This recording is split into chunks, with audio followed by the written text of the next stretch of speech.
Alright guys, so you well know that my favorite thing to do with traffic is to gather it into groups, and so there's two ways we do that. And the first way is using the high level CRM to capture as much data as possible, and the second way is using Facebook groups. Now I don't like to rely 100% on Facebook.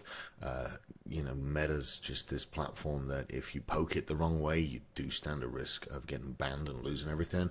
That's why it's so important to back shit up into high level and have both sources of data running at the same time. So, but Facebook groups are a wonderful way to put people into communities and to interact with them. Like chances are, some of you are watching this in my Facebook group right now. So, how to make a Facebook group? It's really simple, like everything else. Just jump over to Facebook. This is my profile page, and you'll see here on this side you have got all these little things, and you just click the one with all the people there. It says see all groups. You click on that and click create new group. There you go. That's it. Right, now we're going to think about what we're going to call our group. So I don't know, we'll call it Sam's Super Awesome Group. Now if you look on the side, it's very segmented out. It's to where you can't really make a mistake. Now, privacy, you're in all likelihood you're going to have a public group and a private group. For now, we're going to create a public group, and then you can segment people off of that into private groups for private discussions or whatever. But we want the group to be public at first, and then just invite your friends. Just click on a bunch of folks that you think would be interested in being in a group. Don't invite more than 5 or 6 in the beginning, because all they're going to see is a blank group. Says, do you want to join Sam's Super Awesome Group? And they're going to go, wow, yes, of course. And then they'll see, well, it's a blank group. So you don't want to send too many out. Definitely don't send like 100 at any one time. If you send too many group invites, Meta will flag you as a bot. So just chill with that. But initially 5 or 6 people, and just hit create group. What we're going to do. And now we have our group set up, right? And so you've got to go through all these stages and set the group up. The first thing I would look at is the cover picture. You can click edit there, and you're going to choose to upload a photo, the photo that you made in Canva, maybe from one of the previous lessons. So we'll see what photos I have available. Okay, and we're just going to grab this background there from my pictures, and it'll put that up. You see, now you can make whatever background you want. If this was a real one, this would be a background with logos and stuff. I'm going to save your changes, and if you come down into here, you see all these things, right? All these menu options. So first thing, we're going to apply the group settings. This will be where you set this up. A description of Sam's Super Awesome Group. Here's where I describe whatever. So here's the cool thing, right? If you want a description for a Facebook group and you can't think of anything, if you all haven't been messing with ChatGPT, now would be a good time to mess with it. Alright, so we're just going to hit up ChatGPT and say, you can literally ask this thing anything.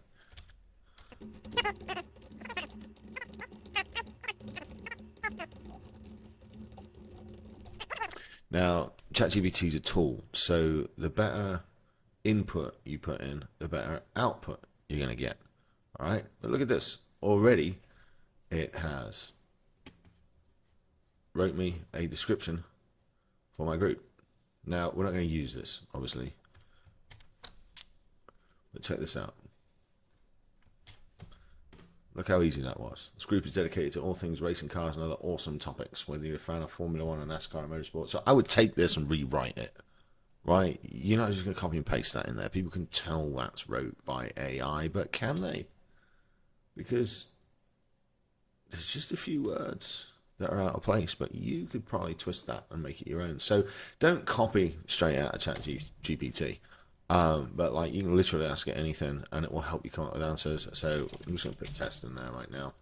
And then you can come in and set up for your new member introductions.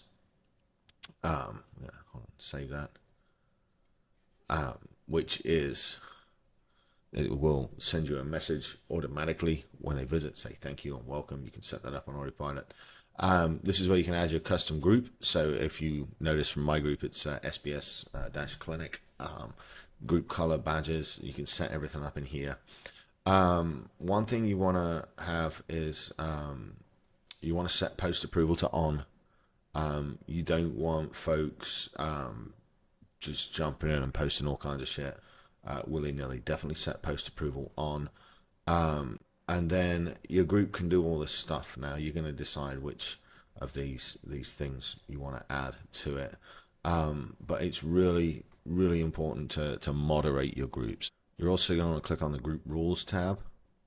This is where you set up those group rules. So you can click here, and everybody puts different stuff in there. You don't want anybody promoting in there. And then you literally pick a rule and then you can add to it. And so you want to set up rules that give you an excuse to kick out troublemakers really easily. You don't want to be able to you don't want to be stuck with arseholes in your group, that's for sure.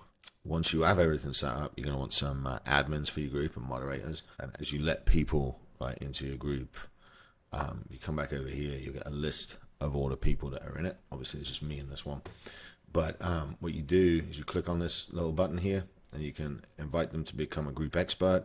You will see, obviously it's not going to show on mine because I made the group, but you will see a couple other options to make people admins of the group. And you don't need any other group admins right now, but as the group grows, you may want to have a trusted employee or a trusted friend or business partner or somebody that can help you run the group and have them become a moderator who can edit and write comments and welcome people to the group, or actually be an admin who has all the admin privileges as well. So you do want a couple of buddies helping out down the line as the thing grows. Alright, so Facebook moved a few things around on me since I last set up a group, but we want to be getting participation questions. This is a way to collect data and see what people that are coming into the group are trying to learn. And so what you have to do first is turn on participant approval. So we want participant approval set to on. That means before people come in the group, they have to be approved by a moderator or an admin.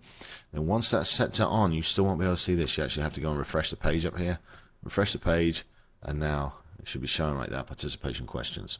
We're going to come in here, and we set up participation questions for what we want to ask in the group.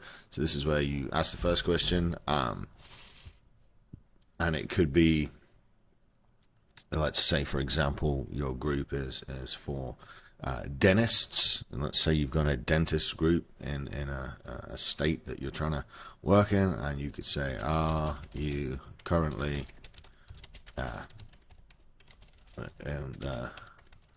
of Texas? Right, and that's obviously going to be a yes no. Yeah, this will give you a multiple choice.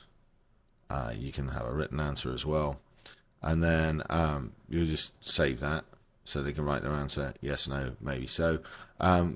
You can do like anything. Obviously one I like is if you find value in the group, will you invite 2 or 3 other people? It puts a little onus on them to invite. And then obviously you want to run with a data collection one as well where possible, either asking them to send you an email address or a cell phone number. I get more joy with emails addresses, but because I'm not actually building this group, I'm not gonna what's your email, right? We just add an option, let them we don't want checkboxes, we want written answer. I'll save that. So as far as I'm aware, you can have like 3, maybe 4 membership questions. Don't make them too long, and one of them always wants to be something to extract some data, one of them wants to be something to engage them, or something else. But important to have participation questions set up. That's about it as far as setting up the group. You're going to go back to the home here, and then just follow these steps. So invite some members. Remember, invite 4 or 5 people initially.